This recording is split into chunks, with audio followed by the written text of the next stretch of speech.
20 में स्टूडेंट इसमें लिखा हुआ है वेरीफाई वेदर द पॉइंट्स इतना इतना एंड इतना आर कोलिनियर। आपको सत्यापित करके बताना है कि तीनों पॉइंट कोलिनियर है, वेरीफाई करना है। तो कोलिनियर के लिए क्या बताएं? मान लो ए है, ये बी है और ये सी है, तो यहां लिख लेते हैं सॉल्यूशन गिवन पॉइंट्स। 3 को पॉइंट दिया हुआ है, एक ए कह दिए 2 - 1 3, बी हो गया 4 3 1 एंड सी हो गया 3 1 2। कोलिनियर दिखाना है, इसको संरेख दिखाना है। तो पहले ए बी को वेक्टर के रूप में लिखो, ए बी वेक्टर। ये क्या होता है? पोजीशन वेक्टर ऑफ बी में से पोजीशन वेक्टर ऑफ ए को घटा देंगे, ए बी वेक्टर मिल जाएगा। जब भी ए बी निकालेंगे तो बी में से ए को घटाना होगा, तब जाके निकलेगा। अब आइए बी का पोजीशन वेक्टर बोलिए, कितना है? 4i 3j plus 3। बी का हो गया, घटाओ ए का पोजीशन वेक्टर, तो इसमें आई जे के लगा दीजिए, 2i माइनस जे प्लस 3k। देखिए घटा कर क्या आएगा, 4 में से 2 गया, 2i प्लस 3j आई प्लस j हो जाएगा, तब प्लस 4j के आई माइनस 3k माइनस 2k। ये निकल गया ए बी। तो यहां डायरेक्शन रेशियो इसका लिख लीजिए, direction ratios of a b vector. A1 x के गुण आई के गुणक को कहते हैं, 2 हो गया। B1 j के गुणक को कहेंगे, C1 k के गुणक को कहेंगे। तो ये हम निकाल लिए AB। अब जिस तरह से AB निकालेंगे वैसे ही BC निकाल लेंगे। ये BC अगेन BC वेक्टर। तो हम डायरेक्ट लिख सकते हैं position vector of C minus position vector of B। C का पोजीशन वेक्टर कितना है? 3i j 2k। i j k लगा देना है,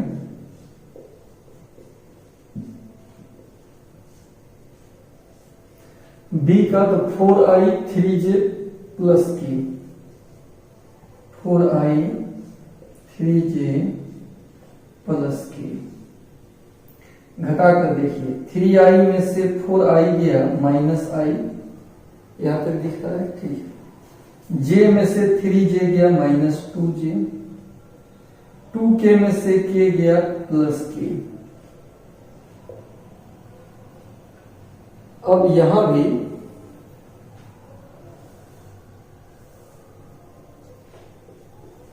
direction ratios of BC vector. BC vector का भी डायरेक्शन रेशियोज मिल गया, -1 -2 और 1। इसको A2 B2 कह देते हैं। पहिलका को A1 B1 C1, इसको A2 B2 C2 कह देते हैं। A2 हो गया -1, B2 हो गया -2 और C2 हो गया 1। नाउ अब आप यहां देखो, A1 बटा A2,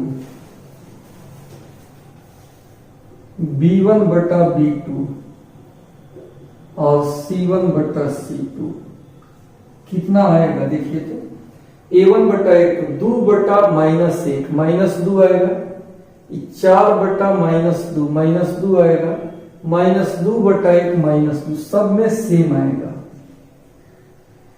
तो इससे निष्कर्ष निकला कि अगर AB का और BC का डायरेक्शन रेशियो का अनुपात अगर सेम है, इसका मतलब दोनों पैरेलल होगा, इसलिए AB पैरेलल हो जाएगा BC के। अब आप ध्यान से देखो, E है मान लो AB, E है BC, ये दोनों पैरेलल है। तो वेक्टर को आप जान रहे हो, यहाँ भी जान रहे हो कि एक पॉइंट दो जगह नहीं रहता है, बी अलग अलग रहेगा। प्लेन पर कोई एक पॉइंट एक ही जगह न रहेगा, और दोनों पैरेलल है। तो पैरेलल है कि पैरेलल आकर यहाँ फिट हो जाएगा,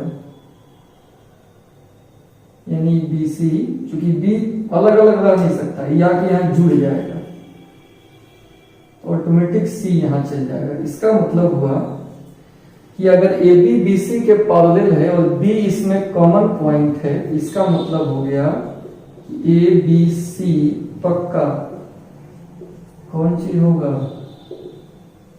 कोलिनियर होगा।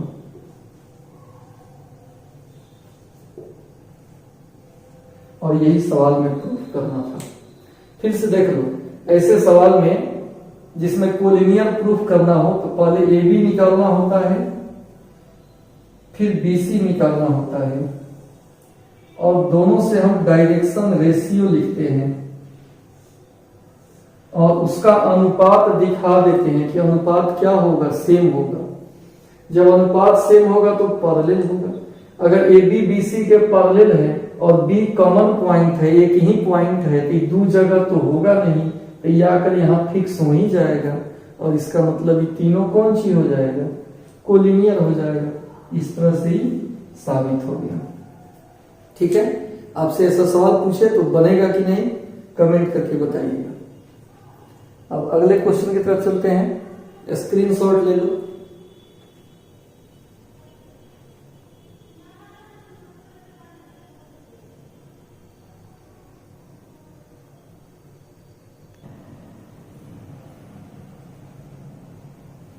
देखिए क्वेश्चन भी पूछ चुका है, बोर्ड एग्जाम में 2014 या 15 में पूछा था। बहुत बढ़िया क्वेश्चन है, आपको वेक्टर पढ़ाया है तो उसमें बताया भी है। कमेंट करके बताइए किसको लेकर बनाएंगे, LHS को लेकर बनाएंगे कि RHS को लेकर, RHS को लेकर बनाएंगे। तो इसमें हम पहले RHS ले लेते हैं। कितना है, A डॉट A, यहां A डॉट B, फिर A डॉट B और B dot B। A dot A होता है मैग्नीट्यूड ऑफ A का स्क्वायर, मैग्नीट्यूड ऑफ A का स्क्वायर। A डॉट B होता है AB cos थीटा, फॉर्मूला है। यहां भी A डॉट B मतलब AB cos थीटा, और B dot B magnitude of B का स्क्वायर। अब सॉल्व कर लेना है, 2/2 का डिटर्मिनेंट है, पहले इसमें इससे गुना होगा, तो ये हो जाएगा मैग्नीट्यूड ऑफ A का स्क्वायर मैग्नीट्यूड ऑफ B का स्क्वायर माइनस इसमें इससे गुना होगा,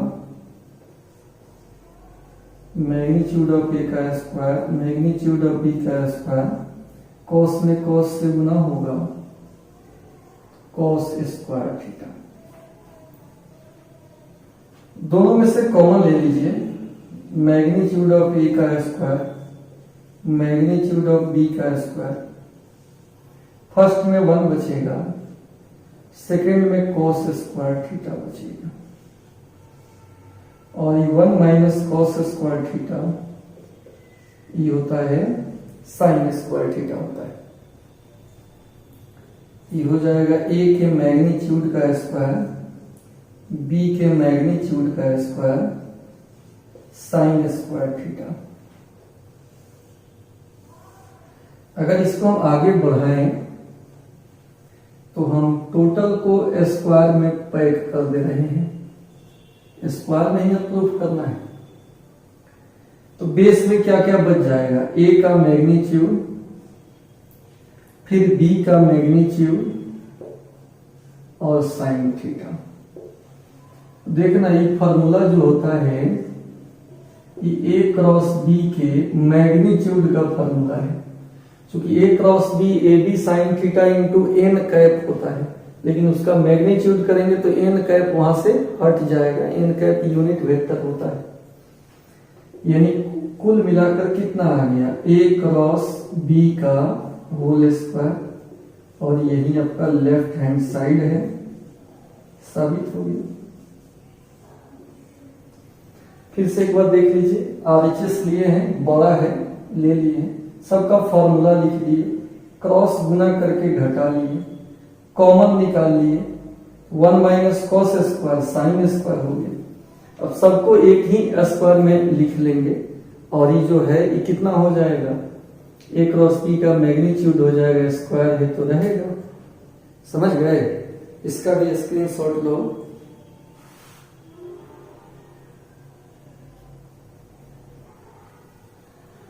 अब देखिए विद्यार्थी, इस क्वेश्चन में फाइंड द वैल्यू ऑफ के का मान हमको बताना है, सो दैट द प्लेन इतना is perpendicular to the plane इतना।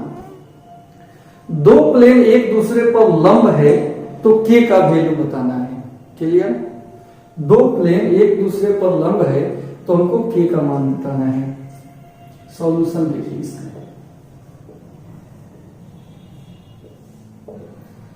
पहला प्लेन है तो इसमें a1 कितना हो जाएगा, x के गुणक को बोलते हैं k प्लस 1, b1 कितना होगा, y के गुणक को बोलते हैं, और c1 कितना हो जाएगा, z के गुणक को बोलते हैं। फिर a2 कितना हो जाएगा 2, b2 कितना हो जाएगा 6 और c2 कितना हो जाएगा -1। अकॉर्डिंग टू क्वेश्चन पहला प्लेन दूसरे प्लेन पर लंब है। अगर दो प्लेन एक दूसरे पर लंब हो तो a1 a2 plus b1 b2 plus c1 c2 का मान दोस्त 0 होता है। उस कंडीशन को लिखेंगे a1 a2 b1 b2 c1 c2 बराबर 0। a1 कितना है k प्लस 1, a2 कितना है 2, b1 कितना है -1, b2 कितना है 6, c1 कितना है 2 माइनस k, c2 कितना है -1 बराबर 0। इसको सॉल्व कर लीजिए, 2k प्लस 2 -6 -2 प्लस k बराबर 0। 2k और k मिलकर 3k प्लस 2 -2 कट गया, बराबर उधर जाएगा तो 6k बराबर 2 और यही आपका आंसर हो जाएगा। ये भी बहुत हल्का क्वेश्चन आपसे पूछा गया था, ये भी भारी नहीं है। क्लियर, समझ गए सब कोई?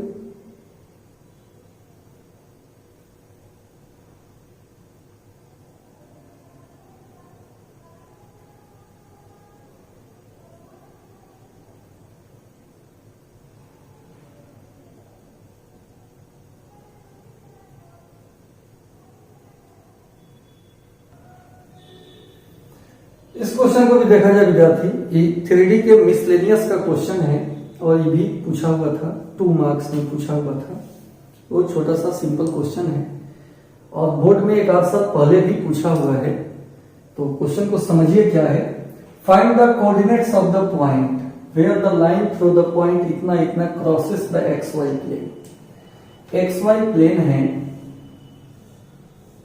और इसको कोई लाइन क्रॉस कर रहा है और लाइन किससे बना है 3, 4, 1 और 5, 1, 6। तो ये कहां से क्रॉस कर रहा है, इसी पॉइंट P का कोऑर्डिनेट आपको बताना है कि क्या होगा। ये कौन सा प्लेन है, एक्स वाई प्लेन है। अच्छा एक्स वाई प्लेन है तो इस पर जेड पक्का 0 होगा ही। एक्स वाई प्लेन पर जेड क्या होता है, 0 होता है। अब AB का इक्वेशन पहले लिख लो, इक्वेशन ऑफ AB, दो बिंदु से गुजरने वाले रेखा का समीकरण x माइनस x1 बटा x1 minus x2, y minus y1 बटा y1 minus y2, z minus z1 बटा z1 minus z2। x minus x1 है 3, x1 माइनस x2 है 5, y माइनस y1 है 4, y1 माइनस y2 है 1, z माइनस z1 है 1, z1 minus z2 है 6। तो ये कितना हो जाएगा दोस्त, x माइनस 3 बटा 3 में से 5 गया माइनस 2, y माइनस 4 बटा 4 में से 1 गया 3, z माइनस 1, z की जगह पर 0 रखिए, 0 माइनस 1 बटा 1 में से 6 गया माइनस 5, x माइनस 3 बटा माइनस 2, y माइनस 4 बटा 3, 1/5 हो जाएगा। फर्स्ट हो गया, सेकेंड हो गया, थर्ड हो गया। फर्स्ट एंड थर्ड ले रहे हैं, x माइनस 3 बटा माइनस 2 बराबर 1/5, तो ये सॉल्व कर लेंगे। 5x माइनस 50, 5 3 15 बराबर माइनस 2, 5x बराबर 15 में से 2 या 13, x बराबर 13 बटा 5,